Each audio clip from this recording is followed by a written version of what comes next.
Este filme é baseado em eventos reais que levaram à viagem inaugural do Titanic. Foram feitas pesquisas detalhadas sobre a vida dos homens que o construíram. A maioria dos personagens é real. No entanto, alguns elementos foram criados com o propósito de dramatização.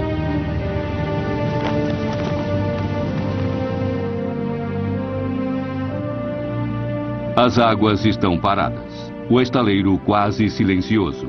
Mas há um século, este local em Belfast testemunhou a construção de uma lenda. Aqui nasceu o navio mais famoso que o mundo já viu. O Titanic.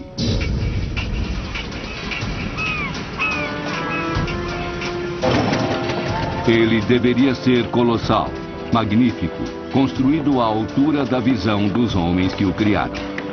Homens motivados por uma ambição sem limites e uma convicção absoluta.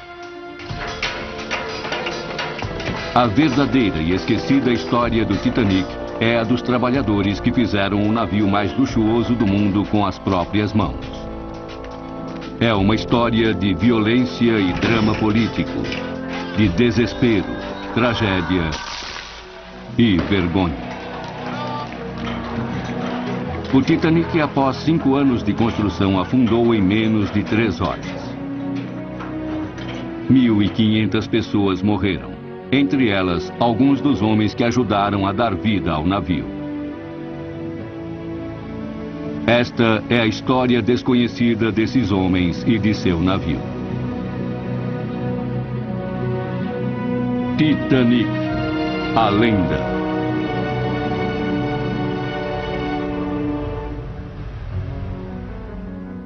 O Titanic nasceu na grande era de navios de luxo, quando estaleiros e operários disputavam uma batalha feroz para ver quem construiria os maiores, mais fortes e mais velozes navios. Grã-Bretanha, Estados Unidos e Alemanha travavam uma guerra pelos enormes lucros do transporte transatlântico. Estavam em jogo o orgulho das nações e o dos operários.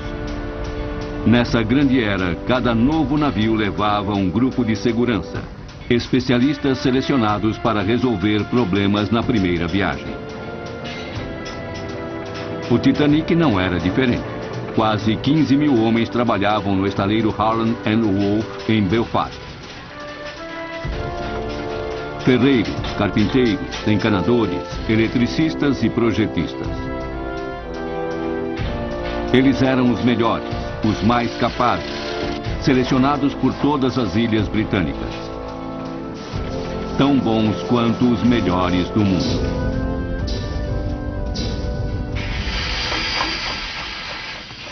Quatro 4.000 desses homens trabalhariam no Titanic, e desses, apenas 8 seriam escolhidos para a viagem inaugural. A jornada de uma vida. A história deles começa 5 anos antes em Londres. Claro que Cunard gostou do subsídio do governo. Não preciso Casa Downshire, Belgravia, Londres, 1907. O local é a casa do irlandês William Peary, presidente da empresa de fabricação de navios Harland & Wolff. Naquela noite, ele recebia outro magnata da navegação. O navio deles quebrou o recorde da travessia do Atlântico. É uma grande Bruce bobagem. Ismay, presidente da companhia de navegação White Star Line e membro da Sociedade Londrina. A Cunard, concorrente da White Star, havia acabado de lançar o navio mais veloz do mundo. Ismay estava determinado a não ficar para trás. Como eu sempre disse, Bruce, velocidade não é tudo. Mas com certeza você entende por que devemos reagir. Essa busca por velocidade da Cunard é fútil, os custos não compensam. Se as pessoas querem grandeza, vamos lidar. Ele será tão grande como Mauritânia? Não. 1,5 vezes maior. O maior navio que o mundo já viu. Para competir com a Cunard, são necessários 2 navios. Para vencê-los, são precisos 3.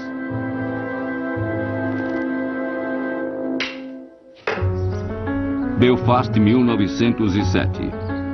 O acordo foi fechado em Londres, mas o Titanic seria construído em Belfast, que era o centro industrial da Irlanda e contava com trabalhadores talentosos que haviam tornado a Harland & Wolff a maior construtora de navios do mundo. Agora, alguns deles estavam prestes a entrar para a história. Eu já fiz minha parte. Tem que voltar. Temos um problema aqui. Vai pedir ajuda. Artie Frost, 33 anos, recém-promovido a capataz do setor de máquinas. Sr. Frost! Sr. Frost! Eu sei meu nome, filho. Qual é o seu? Albert Cunningham, senhor. Você começou hoje? Sim, senhor. Aprendiz de máquinas. E Alfie Cunningham, o novo aprendiz, o cargo mais baixo em uma empresa com 14 mil trabalhadores. Diga o que sabe sobre o motor de um navio, meu jovem.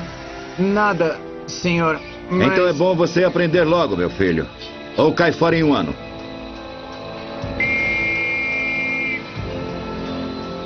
Artie Frost também começara como aprendiz. Ele sabia como o estaleiro funcionava. Aos poucos ele foi sendo promovido, mas para chegar ao cargo de capataz, ele precisou esperar que seu pai se aposentasse. O comando da companhia também era uma questão familiar. É um fato. A Cunard nos ultrapassou. Vamos mostrar que esse lugar é nosso. Eu sei que vai aproveitar a chance para fazer isso, William. O chefe de projetos era o irmão da esposa de Peary, Alexander Carlyle. Era uma relação no mínimo tensa. Tommy, Roderick, Alexander já contou a vocês? De fato. É uma boa notícia. Thomas Andrews era sobrinho de Peary. Muitos achavam que ele estava sendo preparado para assumir a empresa. Uma nova classe de navios. É extremamente ousado. Roderick Chisholm, desenhista-chefe. Eu disse a Smay que posso entregá-los em 4 ou 5 anos. Sério, William. Todos sabemos que gosta de menosprezar o desafio, mas francamente isso é ridículo. É um desafio do qual sei que você vai gostar. E com a ajuda de Tommy e de Roderick, podemos transformar essa visão numa realidade. A determinação de Peary se refletia no estaleiro sob o comando de homens como Artie Frost. Volte pra lá e fique na maldita máquina. Faxineiro! O novo trabalho pedia mudanças. Antes de construir os navios gigantes, Peary precisava reformar totalmente o estaleiro. Novas rampas, novos pórticos. Peary estava fazendo história. E para registrar isso, ele contratou o melhor fotógrafo da Irlanda, Robert Welsh, que iria fotografar cada fase da construção do Titanic.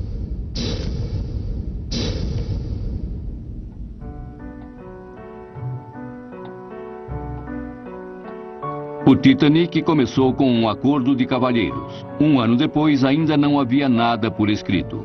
Tudo dependia de Bruce Ismay receber o que queria. Tem 4 chaminés. Correto. Mas você disse que haveria apenas 3 motores. William acha que esses navios serão mais eficazes com apenas 3.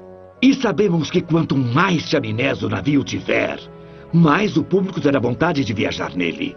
A Cunard fez o Mauritânia e o Lusitânia com 4. Então, uma chaminé é ornamental. Exato, senhor. Eu acho que ele é magnífico. Quando podem começar? Podemos começar a trabalhar no navio 400 em questão de meses. O 401 logo em seguida. Então, é melhor assinar o contrato. É claro. Eles precisam de nomes. Não podem ser chamados de 400 e 401. Claro, como o 400 foi o primeiro da classe, devemos chamá-lo de Olympic. Concordo. E o 401? O navio é seu, Bruce. William, você conhece os clássicos. O Olimpo foi o lar dos deuses gregos, de fato. E quanto aos seus rivais, os titãs? Gigantes, todos eles. O parceiro de Olympic, então, deve ser o Titanic. Muito bem. Então será Titanic. O navio não poderia ter um nome mais adequado. Olympic e Titanic. Na opinião de Peary, esses grandes navios dariam início a uma era de prosperidade sem limites.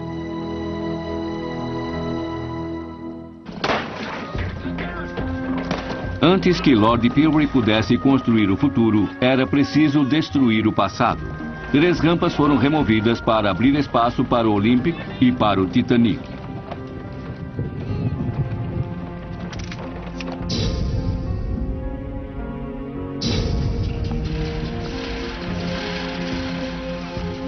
Em meio ao caos, a visão de Peary começava a tomar forma. Esses navios gigantes precisariam de pórticos de construção como o mundo nunca havia visto. Uma estrutura de aço grande o bastante para permitir a construção do Olympic e do Titanic lado a lado. A estrutura de 70 metros de altura, 256 de comprimento e 82 de largura, foi construída pela Harland & Wolff ao longo de 2 anos e custou $175 mil, equivalentes hoje a mais de 11 milhões de dólares. O pórtico tinha um sistema de guindastes móveis projetado para alcançar todas as partes dos navios.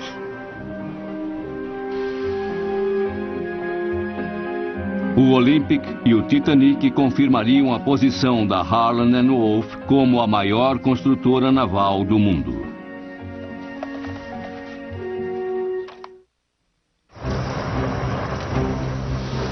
Três meses após o início da construção, a quilha do Titanic foi colocada.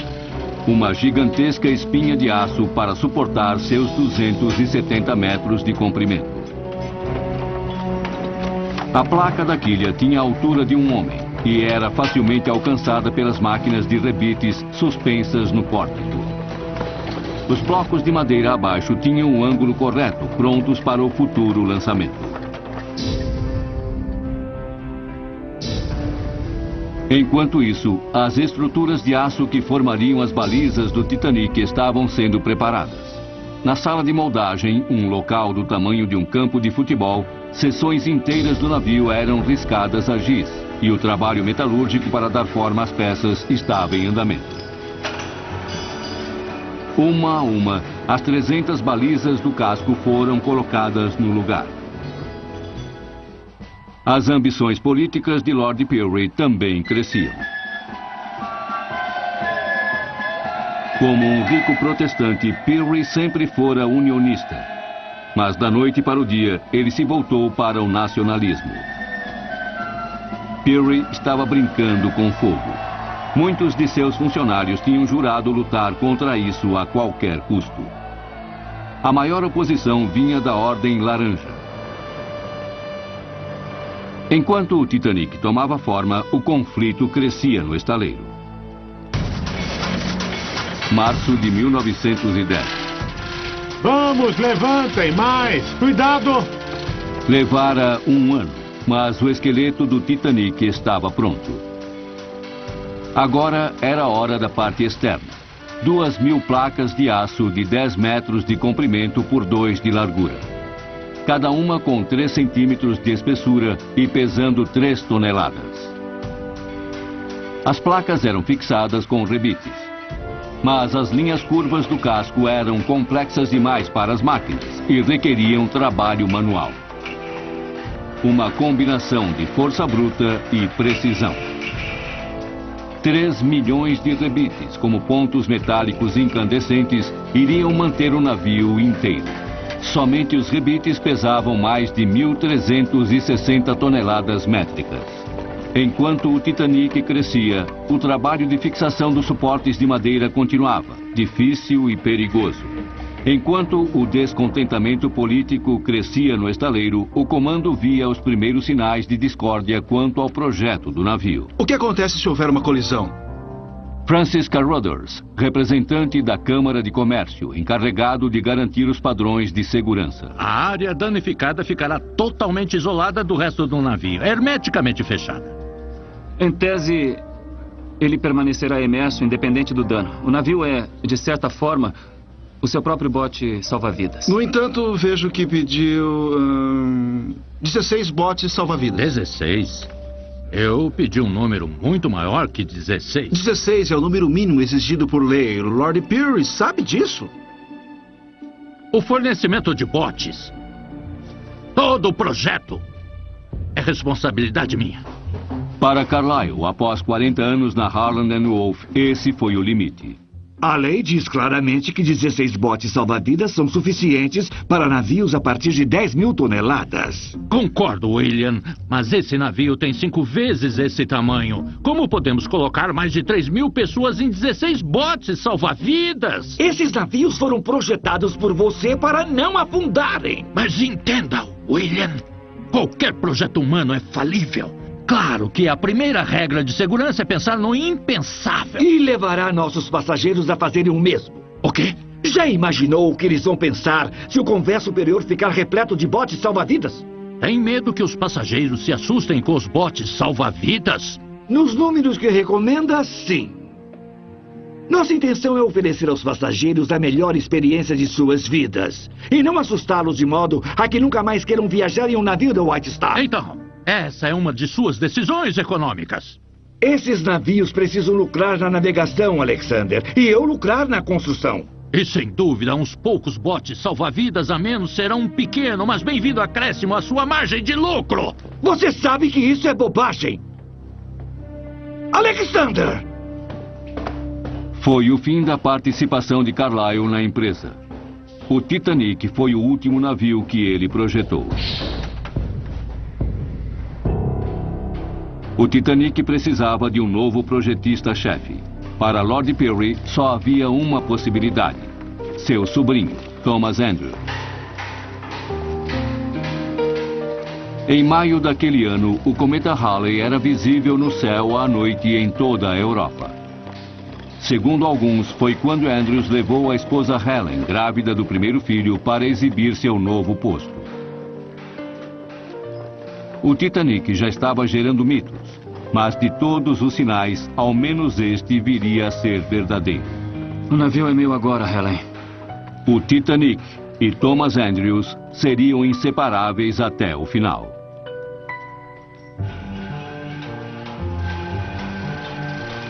Em maio de 1910, o casco do Olympic estava terminado. O desafio dos operários do Titanic era alcançá-lo. No trabalho com metal quente, a rapidez era tudo. Os rebitadores recebiam por peça. Quanto mais rápido trabalhassem, maior era o ganho. O perigo era um companheiro constante. 17 homens perderam a vida na construção dos navios.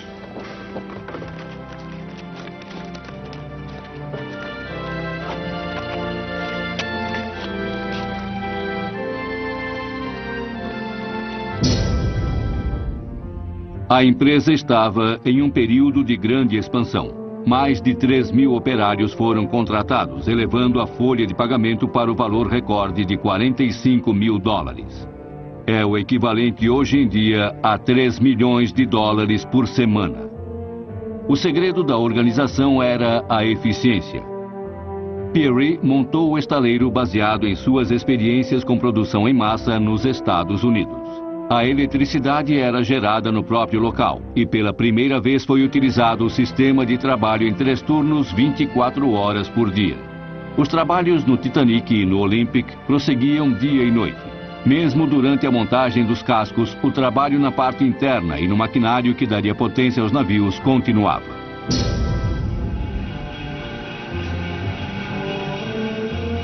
Alf começava a trabalhar nas caldeiras do Titanic, que iriam produzir a energia para movimentar os motores. Tenha cuidado aí, filho. Haveria 29 caldeiras, cada uma delas alimentada por 6 fornos. No total, seriam consumidas 700 toneladas de carvão por dia, que iriam gerar 30 mil cavalos de potência para os motores principais. As caldeiras eram gigantescas, mas o Titanic era projetado para ter eficiência, não velocidade. O vapor excedente seria encaminhado para um terceiro motor, uma turbina de baixa pressão que aumentaria em mais de 50% a potência do Titanic. E é para cá que toda a energia seria direcionada, para gigantescas hélices de bronze. Uma hélice central de 20 toneladas métricas, cercada por 2 hélices de 35 toneladas, cada uma delas com 4 vezes a altura de um homem. Essas seriam as hélices que por fim levariam o Titanic através do Atlântico. Quando terminados, os motores e caldeiras seriam tão pesados que nenhum dos guindastes no estaleiro seria capaz de erguê-los. Para isso, Lord Pirrie mandou trazer um guindaste especial da Alemanha a um custo de $50 mil. Era o maior do mundo, capaz de erguer até 250 toneladas, com um alcance de 50 metros. Uma empresa alemã supervisionava a montagem do guindaste. Durante os trabalhos, alemães e irlandeses se encaravam com suspeita. Tira isso daí! Eu não acredito! Para com isso! Tirem essa doideira! Ele é um insulto pra nós. Esses alemães estão procurando encrenca. Isso mesmo! O guindaste gigante finalmente estava pronto, mas os trabalhadores alemães hastearam sua bandeira como toque final. Os irlandeses não ficaram impressionados. Tira isso aí! Para com isso! Para com essa bandeira! Tira isso daí! Tira! Desçam aqui! Queremos fazer um brinde pro futuro dos nossos países, senhores! Muito obrigado, senhor Chisholm! Diga aos seus homens que são um bando de chorões! Mas mesmo assim, vamos tomar cerveja! Eles pedem muitas desculpas. Como assim? E eu prometi um trago para todos vocês! Os alemães entregaram o guindaste e a bandeira. Eles até mesmo içaram a bandeira britânica. Apenas 4 anos depois, esses homens estariam em guerra. Mas, por enquanto, paz. 31 de maio de 1911. 7 meses após o lançamento do Olympic, chegou a vez do Titanic. Uma última inspeção foi feita por Pirrie e por Ismay. Mesmo sem os motores e o acabamento, o casco pesava 22 mil toneladas.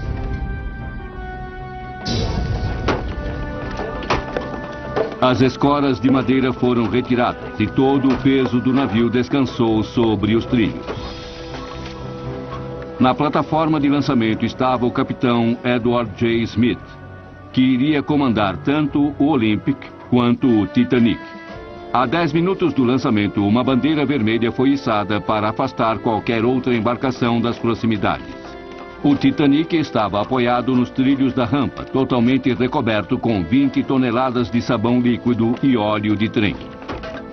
Somente 2 gatilhos hidráulicos o seguravam. Não haveria champanhe nem cerimônia de batismo para o Titanic. Esse não era um procedimento da White Star. Um simples comando bastava. Liberar os gatilhos!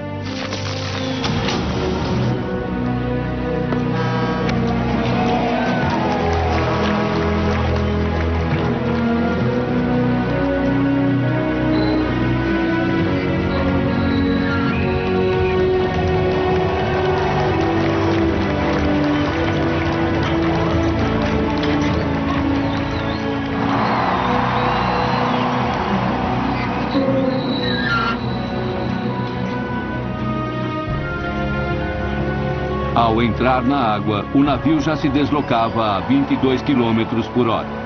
Somente as correntes de arrasto atrás dele, pesando 150 toneladas, poderiam detê-lo. Em apenas 62 segundos, o Titanic estava no mar.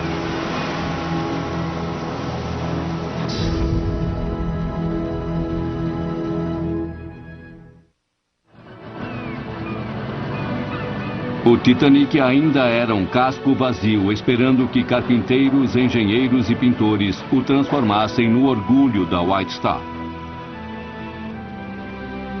Chaminés e caldeiras, piso, iluminação, móveis, objetos de decoração e quadros. Tudo deveria ser colocado no lugar para dar vida ao maior navio de passageiros do mundo. Âncoras e postes de ancoragem foram trazidos da Inglaterra e da Escócia, assim como guinchos para botes, pias e banheiras.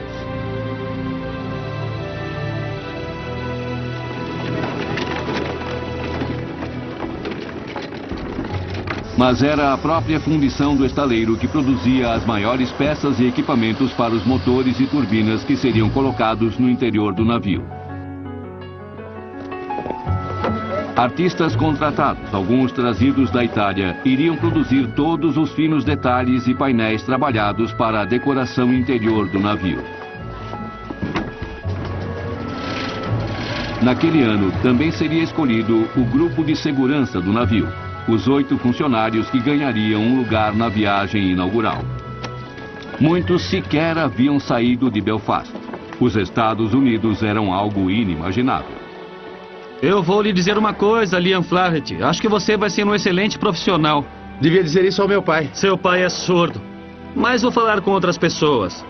O Sr. Cunningham, por exemplo. É muita gentileza, Sr. Miller.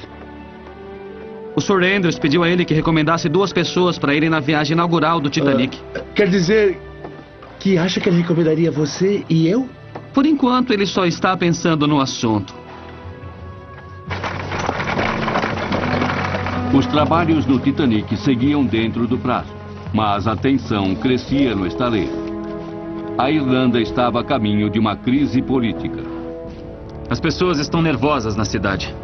Os unionistas estavam determinados a resistir à independência da Irlanda, à força, se necessário. Isso não passa de conspiração! Havia tensão no ar. Políticos em Londres e falsos nacionalistas aqui!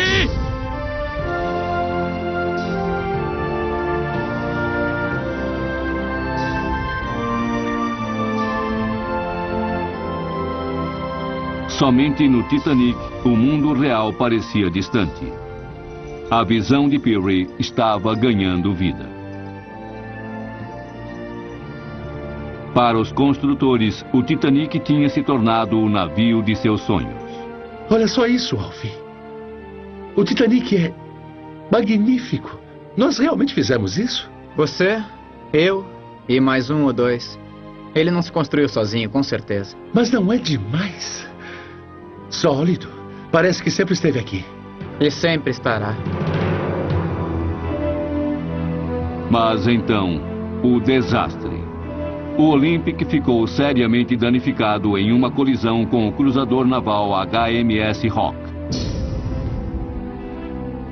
A proa blindada do cruzador fez uma abertura de 3 metros na lateral do Olympic. Houve danos em 11 placas de aço e no sistema de propulsão. O impacto foi sentido em Belfast, onde o Titanic estava quase pronto. A preocupação agora era que o imenso tamanho dos navios dificultasse as manobras seguras. Fica claro pelas fotografias qual foi o navio que levou a pior. Mas os construtores do Titanic sabiam como lidar com a imprensa. O Olympic resistiu bem à colisão.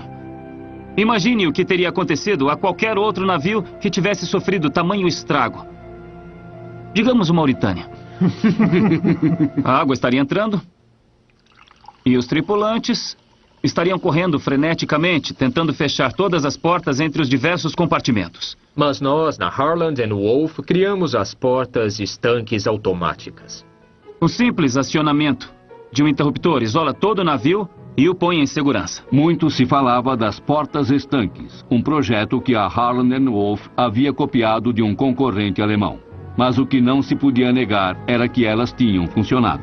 Assim que a água é detectada no navio, um interruptor elétrico aciona automaticamente o fechamento de todas as portas estanques no navio.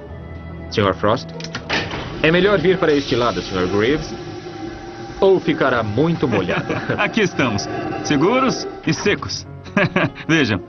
Com as portas automáticas fechadas, o Olympic manteve-se na superfície, mesmo com 2 compartimentos totalmente alagados. Então isso vai tornar o navio o quê? Insubmergível? O capitão Smith havia afirmado exatamente isso. A navegação moderna conseguiu ir além disso. Se há navio mais seguro, não o conhecemos. Para mim, ele é praticamente insubmergível. Praticamente insubmergível foi o termo usado para divulgar o Titanic. Para muita gente, significava apenas que ele era seguro. O fato de o navio irmão ter resistido à colisão com um cruzador apenas reforçava essa impressão.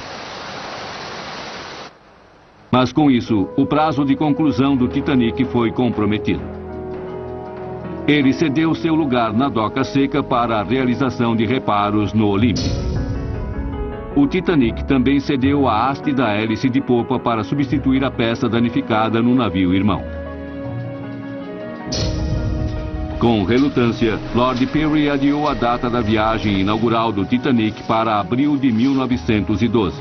Seria uma decisão fatal. Nessa época, haveria muito mais icebergs no caminho do navio. Janeiro de 1912. Peary também estava numa rota de colisão. Ele iria defender seus interesses a qualquer custo. Iria comandar uma passeata no centro de Belfast. Continue abaixando. Isso. O futuro de Ulster estava em jogo, mas o Titanic finalmente estava em doca seca. Unionistas ou não, para alguns trabalhadores, o que importava era terminar o navio. Está sabendo que tem sempre rapazes que são enviados no navio na viagem inaugural? O grupo de segurança? É. Eu tenho um amigo que acha que será escolhido. É verdade. É, e isso me fez pensar se o chefe dele não brincou com ele. Por que acha que ele faria isso? Bom, para começar, o sujeito é católico. Não tem lugar para sectarismo nesse estaleiro. O trabalho é o que importa. Eu digo isso como protestante e membro da Ordem Laranja. Eu só sei quais os engenheiros que vão. O senhor? Talvez eu tenha uma lista de aprendizes em mente para levar comigo. Não quer dizer que... Não aceite como fato consumado, Alf. Mas... Apenas continue, trabalhe duro e veja o que acontece. Para Alf Cunningham, novos horizontes. Pessoal!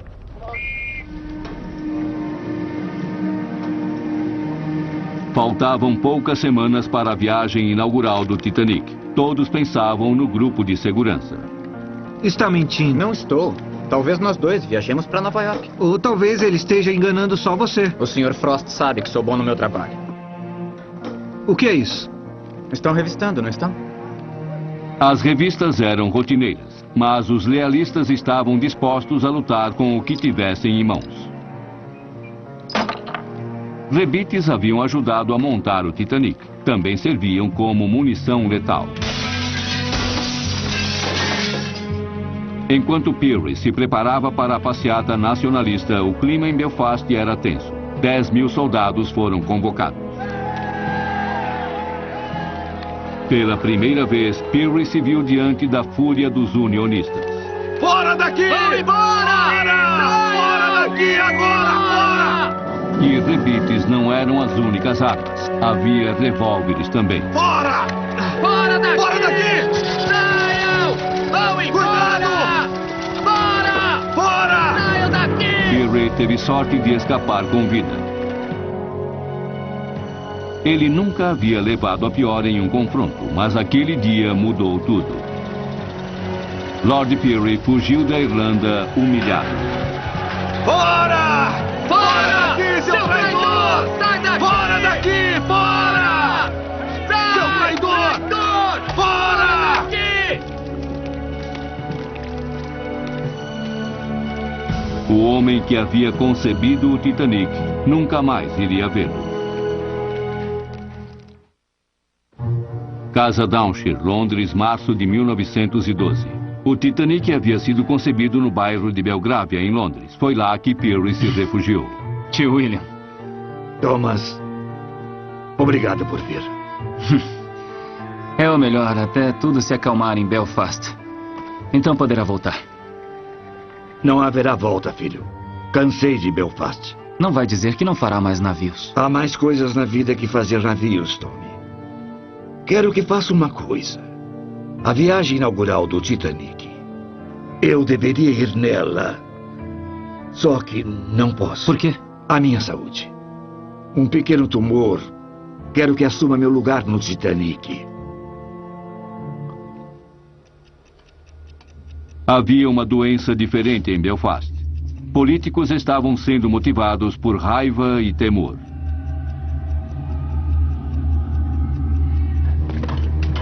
E no estaleiro havia contas a acertar. Flaherty! Flaherty! Lord Pierre lamenta lhe informar, mas você foi dispensado. Pois mande-o vir aqui me dizer pessoalmente. Vamos, Flaherty! Você não é surdo! Se tocar em mim de novo... Vai fazer o quê? O que está acontecendo? Ian, saia daqui! O que estão fazendo? O seu pai foi dispensado. Vamos acompanhá-lo para fora do estaleiro. Ah! Saia daqui! Tenho notícias para você. O Titanic parte em 1º de abril e estamos nele. Estamos no grupo de segurança e seu amigo Liam Flaherty vai conosco. Ele sabe. Eu duvido muito. Aonde vai, filho?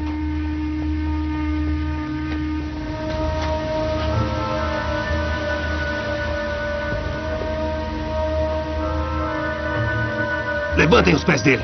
Ele é um peso morto. Chega! Não vamos levá-los o caminho todo. É melhor andarem sozinhos. Orgulhosos como são. Seus inúteis. Saiam logo daqui. Ou então vão ter mais. O que aconteceu? Fez isso com eles porque são católicos. Eles foram avisados. Vocês me enojam. Vamos, filho. Levante.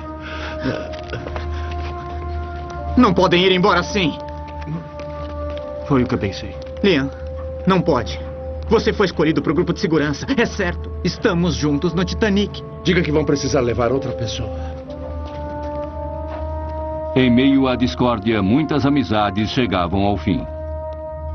O Titanic estava pronto para deixar sua cidade de origem e enfrentar a última etapa. Os testes no mar.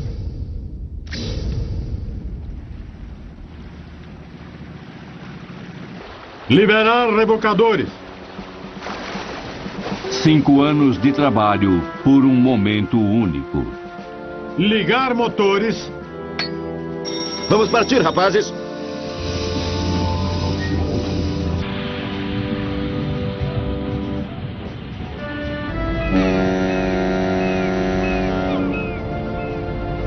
O vapor das caldeiras movimentou os motores principais a uma pressão de 15 quilos por centímetro quadrado. Cavalheiros, o Titanic está a caminho.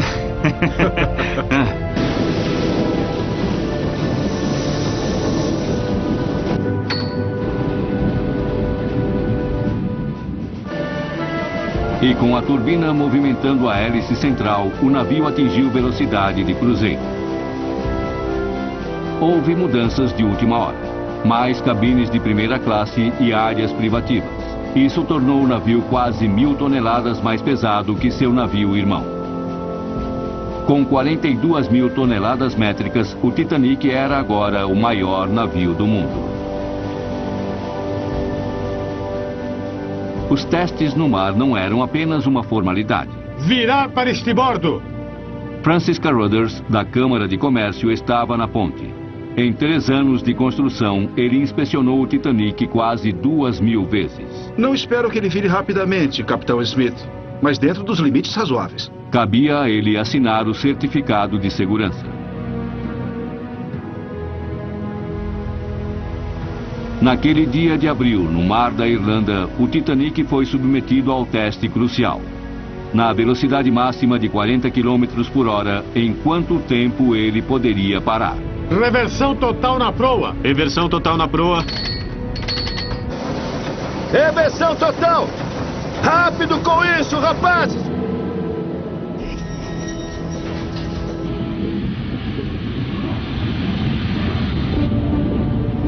Enquanto a velocidade diminuía, as esperanças dos construtores aumentavam.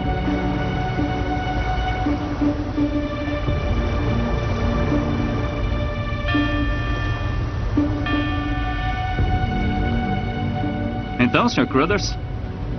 800 metros. Muito bem. Isso é bem razoável. Excelente. Excelente. O navio parou em bem menos do que 1 quilômetro, menos de 3 vezes o próprio comprimento. O certificado de transporte de passageiros foi validado por 1 ano. O Titanic estava livre para viajar pelo mundo. E a ocasião levou a bordo alguém que o conhecia muito bem. Sr. Miller? Alfie! 2 meses antes, Thomas Miller havia deixado o estaleiro e se inscrito como auxiliar de convés. Ele estava de volta ao navio que ajudara a construir. Olá, como foi que o senhor... Meu segundo emprego como auxiliar de convés até Nova York. Faltava pessoal, pagam bem. Ora, isso não é ótimo? E você também vai? Vou. Então vamos nos ver bastante, não é? Parece que sim. Estava chegando a hora do Titanic deixar seu local de origem para sempre. E Thomas Andrews, agora responsável pela Harland & Wolff, reuniu seu grupo de segurança, uma equipe de especialistas para a viagem inaugural. 8 homens de confiança, entre eles Roderick Chisholm, Artie Frost. Cuide bem da sua mãe por mim. Cuide-se. Albert Cunningham. A presença de Tommy Miller parecia ser uma feliz coincidência, e ele se despediu de seus filhos. Um para cada um. Guardem e não gastem até eu voltar. Vamos ser mais ricos ainda. Artie Frost tinha certeza de que seria promovido na volta, e o trabalho de Alf também foi premiado. Ele foi escolhido como aprendiz do ano. Seu futuro estava garantido. Cuide-se. Todos embarcaram no Titanic cheios de esperanças e expectativas. Nos vemos em algumas semanas.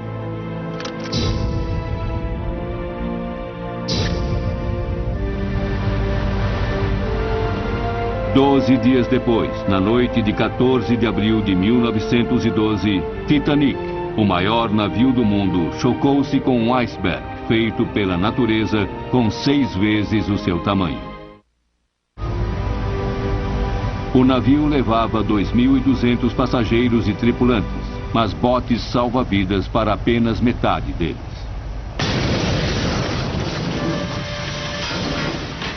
Rebites se soltaram e placas de aço se partiram, e 6 aberturas deixaram o Titanic mortalmente ferido. Ele fora projetado para se manter imerso com até 4 compartimentos inundados.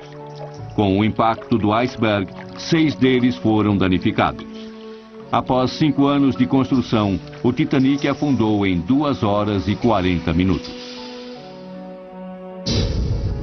Thomas Andrews ajudou muita gente a escapar. Ele foi visto pela última vez sozinho na primeira classe. Artie Frost foi visto correndo para a sala de máquinas. O corpo de Roderick Chisholm nunca foi encontrado. Alf Cunningham, de 21 anos, foi registrado entre os sobreviventes. Foi um erro de identificação. E Tommy Miller morreu ao lado de seus ex-colegas de trabalho. Todos os membros do grupo de segurança, os homens que fizeram o Titanic, morreram a bordo do navio. 1.500 outras pessoas morreram com eles.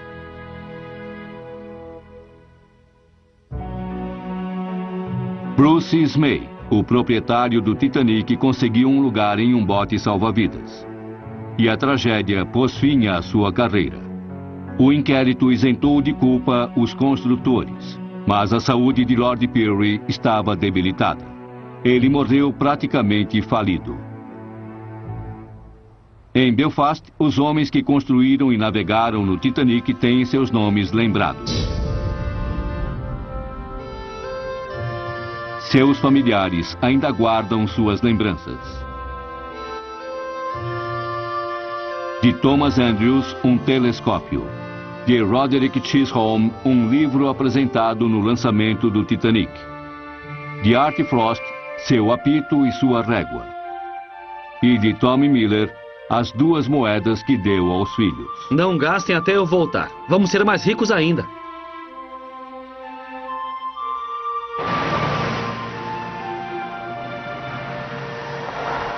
Os construtores do Titanic acreditavam que estavam iniciando uma nova era.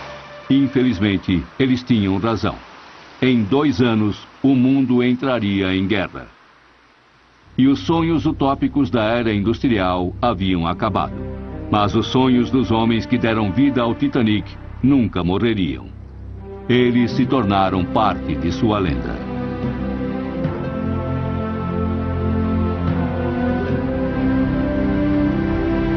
Versão brasileira, Clone.